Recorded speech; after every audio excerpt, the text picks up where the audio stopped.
Il était très... Malgré son âge, personne ne pouvait deviner, en le voyant marcher d'un pas lent et sûr, à quel point il luttait contre la douleur de sa hanche gauche. Il n'en faisait pas mystère, mais ne souhaitait pas montrer une quelconque déchéance physique. Tiens,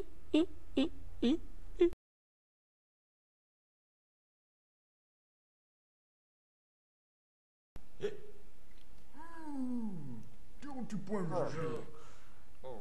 Comme ça se réfléchit. Oh. Qu'est-ce que c'est? Hé, c'est à dormir, réveillez-le.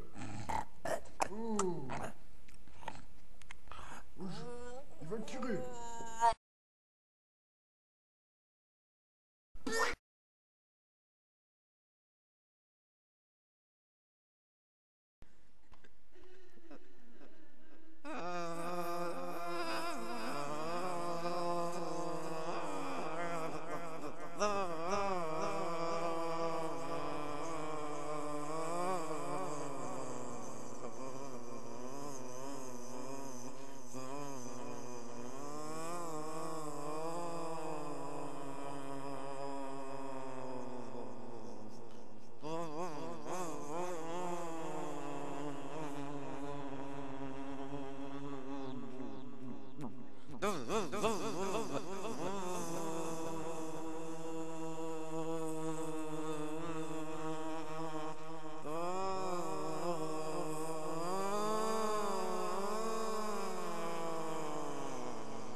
Il sortait pour la première fois cette année, après un hiver particulièrement rude.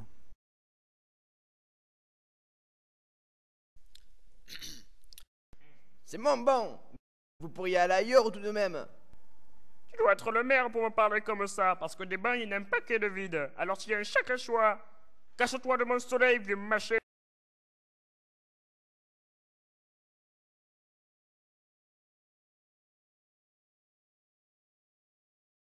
À demain, du coup, j'ai bien aimé ta conversation.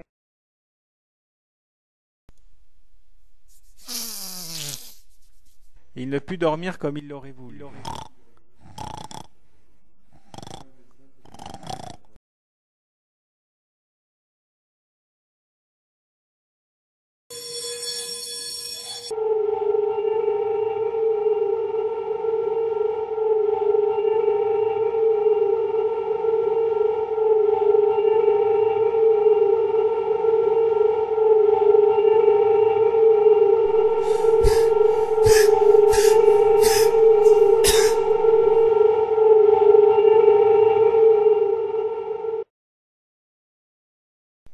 Et du coup, tu as avalé ton pépin?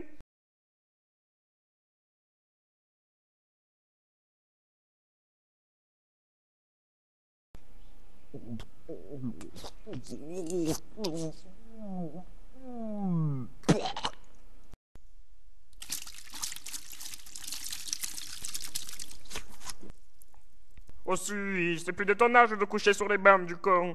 Je te l'aurais laissé ta place. Il faut pas mourir pour si peu, enfin. Il lui donnait son adresse sans s'en rendre compte. Je ne vous demande rien. C'est bien pour ça que je le fais. Mets-toi bien ça dans la tête du con. Ne me demande jamais rien. C'est pas pour rien si j'ai choisi la route à la popote, Marie, Marmot. Je te propose un marché. Tu me laisses une piole et je fais un petit ménage. Et rien d'autre, ne commence pas à imaginer. J'accepte. Pour le reste, ne me pose pas de questions et je ne t'en poserai pas. Je préfère laisser dormir les morts ou ceux qui n'existent plus depuis longtemps, même s'ils sont encore en vie quelque part dans le monde, j'en ai plus rien à foutre. Je vais commencer à vider le fatras. Si tu veux garder quelque chose, tu me diras à mesure, hein.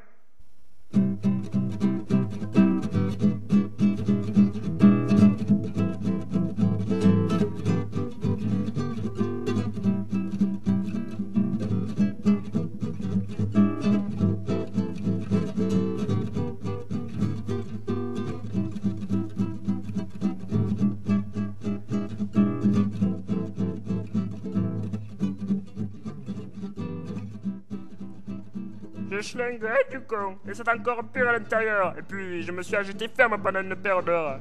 On va discuter douche si tu veux. Tu peux mater tant que tu veux, mais pas toucher. Et ne prends pas cet air de Sainte-Nitouche. Je vous ai tous fait. Donc on va dire que pendant la toilette de Mademoiselle Ducon est dans sa chambre bien au chaud sous la plume. Il peut imaginer ce qu'il veut. Mademoiselle s'en tape. Et si des fois elle glisse un œil de la serrure, elle s'en tape aussi, mais pas plus. En entendant l'eau couler, il se souvenait à quel point il avait essayé d'emprisonner celle qu'il aimait.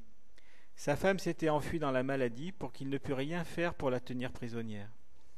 Il se souvenait de ses yeux à la fin. Elle le regardait sans ciller. Elle triomphait. Elle était sûre de lui échapper tout à fait. Si elle en avait eu la force, elle lui aurait fait un bras d'honneur, il en était persuadé. Et sa fille, elle avait suivi le premier clé des cœurs de sa route, et il n'avait rien fait. Leur vie commune s'établit lentement. Le rythme de la journée devint immuable. Un soir, elle vint avec une bouteille de mousseux, un gâteau et une petite boîte cachée par un papier de couleur. Il ne comprit pas d'abord.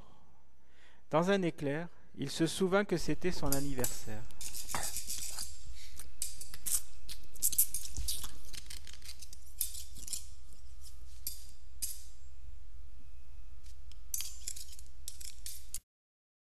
Il se demanda sans s'y arrêter comment elle connaissait sa date de naissance.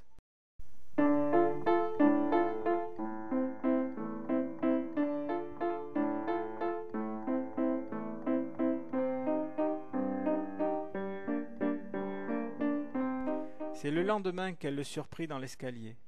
Il était assis sur la plus haute marche, les deux mains serrées sur la poitrine. Elle était bouleversée. Elle tenta d'appeler un médecin, mais il le lui interdit absolument. Elle le prit dans ses bras. Elle était toujours aussi forte. Son odeur lui rappelait un très vieux souvenir, très doux. Il en avait envie de pleurer.